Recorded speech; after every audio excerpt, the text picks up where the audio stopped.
कराची के इलाके पुराना गोलीमार पर KMC का इंसदाद तजावुज़ात ऑपरेशन जारी है। मज़ाहमत पर 4 अफराद को हिरासत में ले लिया गया है। मज़ीद जानेंगे डॉन न्यूज़ के नुमाइंदे आसिम खान से। आसिम, क्या तफसीलात हैं ऑपरेशन की? आसिम खान से रब्ता करने की कोशिश करेंगे। कराची के इलाके पुराना गोलीमार पर KMC का इंसदाद तजावुज़ात ऑपरेशन जारी है।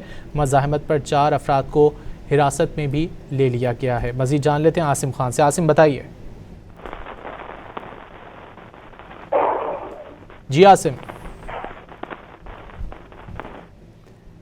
खान से हमारा रब्ता नहीं हो पा रहा। कराची के इलाके पुराना गोलीमार पर KMC का इंसदाद तजावुज़ात ऑपरेशन जारी है। मज़ाहमत पर 4 अफराद को हिरासत में लिया गया है। ज़ेर हिरासत ठेले, पथारे और दीगर तजावुज़ात जब्त कर ली गई हैं। एक बार फिर बात कर लेते हैं आसिम खान से। आसिम, बताइए।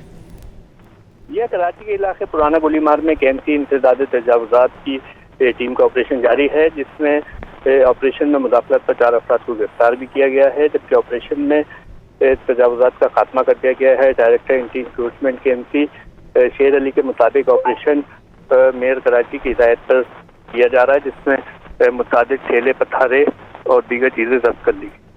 आसिम, बहुत शुक्रिया इन तफसीलात के लिए।